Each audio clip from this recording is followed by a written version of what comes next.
The toilet broke while she was using it. Welcome to MsMojo, and today we're counting down our picks for the pettiest, most illogical, and bird-brained cases ever brought to Judge Judy's court. Her arm on one end of that Tupperware cupboard, and with all of her force, threw it on me, and I was standing behind her, and it landed on me. Number 10. Never date a fire dancer. How would I even... Shh. This case is about a burnt-up couch, but it's really more about post-breakup bitterness. To Judge Judy's annoyance, these two exes and former roommates decide to have an actual argument right there in the courtroom. The defendant says her ex is probably responsible for the burn marks on the couch because the plaintiff is a fire dancer. You're capable of almost anything, I would say. I'm not liking the two of you. They trade low blows and adolescent jabs at each other until Judge Judy finally throws them both out. Tell them goodbye. Goodbye. Parties are excused. You may step out. We're done. Come back when you can learn to behave. The only thing more surprising about this case is that the judge didn't get tired of their amateur theatrics sooner. While they do return later on, they still have quite a bit of trouble with what is appropriate courtroom behavior. Did we already explain that you're a fire dancer? I'm not looking at anybody. No one fire dances indoors. Number 9. The Tale of the Broken Toilet. Lisa Reed is suing her former friend, house cleaner Barbara Loth, for breaking her toilet when she sat on it. Even Judge Judy knows a stupid and vindictive lawsuit when she sees one. Plaintiff Lisa Reed sues her friend Barbara Loth for breaking her toilet. Where on the toilet was it cracked? Down the side. How do you think she did that? She must have fell on it. Fell on it. She must have fell back, sat on the toilet. But the judge insists that unless Loth was negligent or malicious in breaking the toilet, it's not her fault. Things break. It's not just an example of a dumb and time-wasting lawsuit, but the plaintiff is also a shockingly terrible host and friend. You are absolutely incorrect. And it's very possible that your toilet wore out.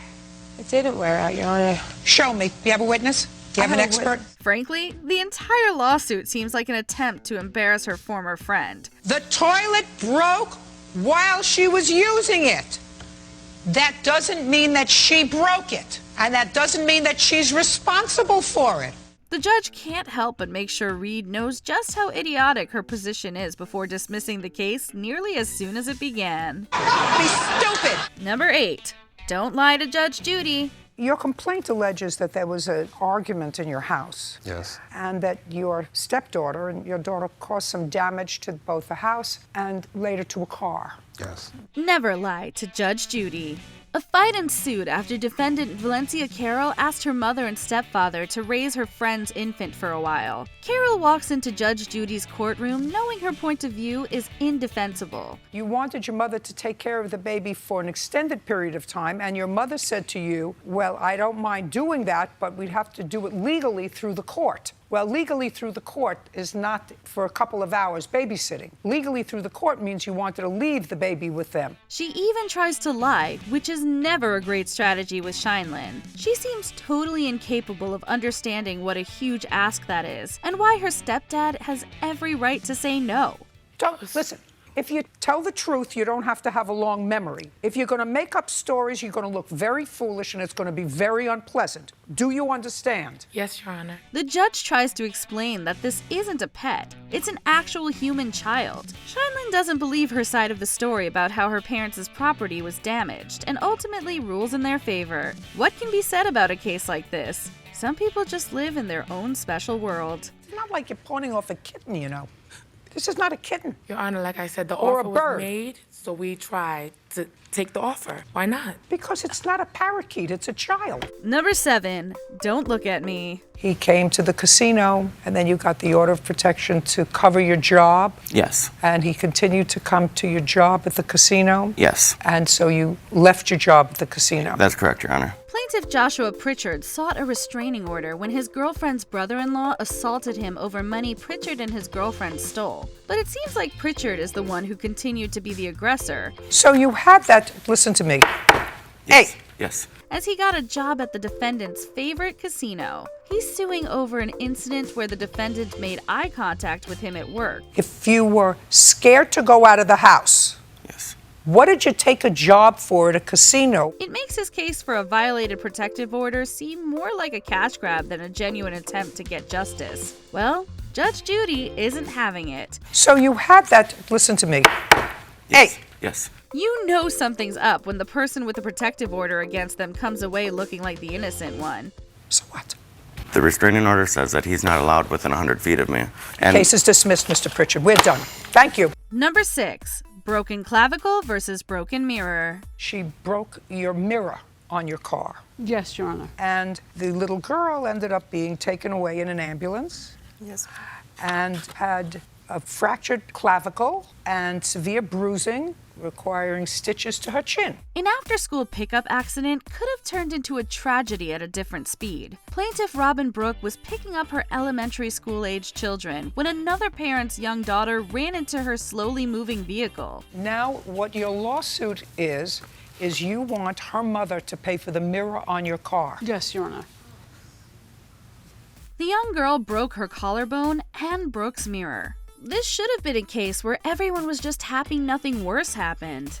But of course not. She can't run with the speed to cause her clavicle to break unless your car is also moving. Brooke wants $600 for her broken side mirror. The judge, while not thrilled with the girl's carelessness, thinks the plaintiff is outrageous to be suing.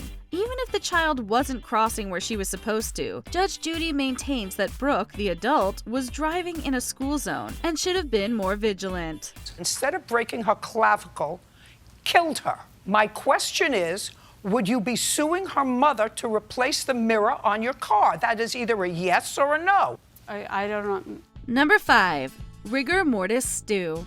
When life gives you lemons, make deer stew. Or something. In this classic case, two sisters end up in court over the defendant having hit a deer with the plaintiff's car. There was an accident, it was unavoidable, she hit a deer, damaged the car, and her defense is you should have had better insurance. Is that your defense? The deer died, and the defendant decided to haul it home and cook it. Carol says she offered her sister a portion of the deer meat as payment. Well, waste not, want not, but the plaintiff wasn't interested in accepting what she hilariously calls rigor mortis stew in lieu of payment. The fact that the defendant thinks she has no culpability in this, and even thought this was a reasonable form of repayment, is a kind of unhinged that only classic Judge Judy can give us. What'd you do with it?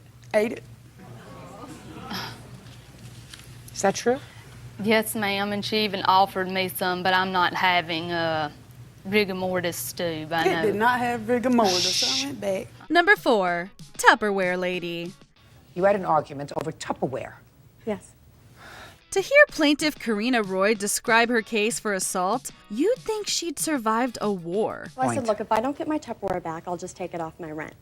And she said, well, don't you dare! And she threw her blankets off her, which every morning... Just a second, are you telling me you went into her bedroom? But no, it was a roommate dispute, which led to the weaponization of a collection of Tupperware containers. The judge tries her best to hear this case without being too demeaning, but at a certain point, it seems inevitable. She ran to the door and slammed it open. She said, I ate it! And she stormed into the kitchen.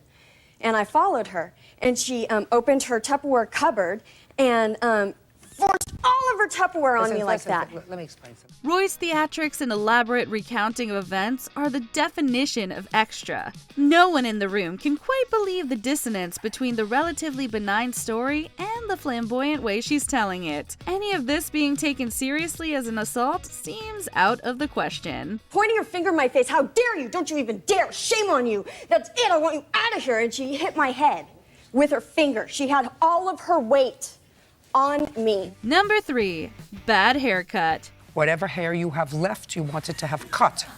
And she cut your hair too short, so you're suing her for $5,000. Even the judge admits this case is a waste of time and resources. It's a ridiculous waste of judicial time. Only thing is, this is a television courtroom, so we actually have fun doing sometimes ridiculous cases, which I'm sure is the reason you came here. She's clear that she's just entertaining it because they are making a TV show, and TV is supposed to be entertaining after all. This is probably not what plaintiff Carlos Campos wants to hear. I'm going to hold your lawsuit against you because it's stupid. His $5,000 lawsuit over a haircut that was too short became a pretext for a priceless Judge Judy skewering. It's either hubris, vanity, or complete stupidity that brought him here. That he walks out with a $10 refund for his haircut at all seems like way more than he deserves. I'm not trying to be cute. Great. You're Good. trying to be cute. Good. You are cute.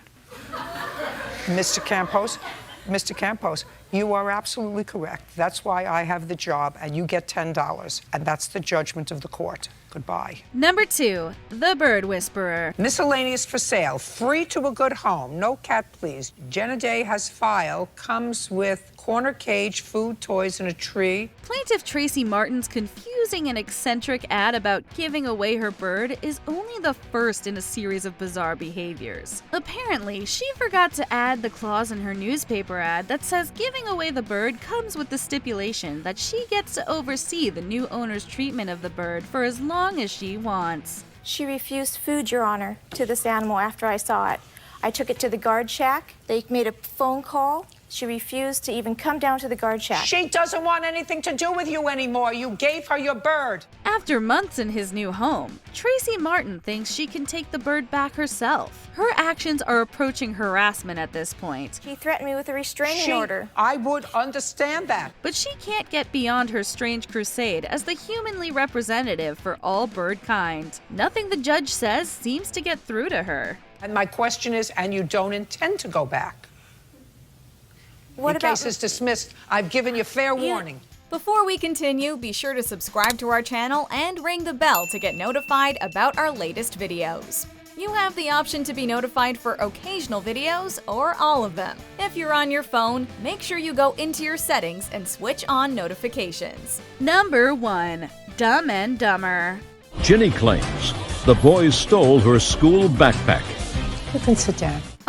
We just love it when crooks slip up. The case itself would appear pretty simple on paper. Plaintiff Ginny Paradeza alleges defendants Samuel and Stephen McQuay stole her backpack, along with the items in it. Who took the bag? My friend Antoine. And what did he do with the bag after he took it? He ran to the second floor to the bathroom. She knows this to be true based on surveillance camera footage. The two boys try and fail to fool the judge, saying they aren't responsible because they physically didn't take her bag. He actually thought that he was going to be able to fool me. He actually did. No, I didn't. She's already ripped into them and is ruling for the plaintiff when something so beautiful happens. This one comment totally sinks any credibility they have left. It's an all-time classic Judge Judy moment and a testament to instant karma. There was no earpiece in her mouth. I love it. I love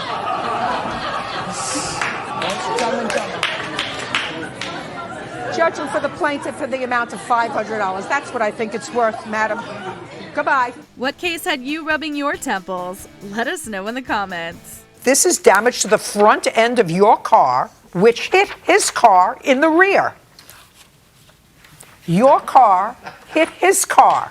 Do you agree with our picks? Check out this other recent clip from MsMojo. And be sure to subscribe and ring the bell to be notified about our latest videos.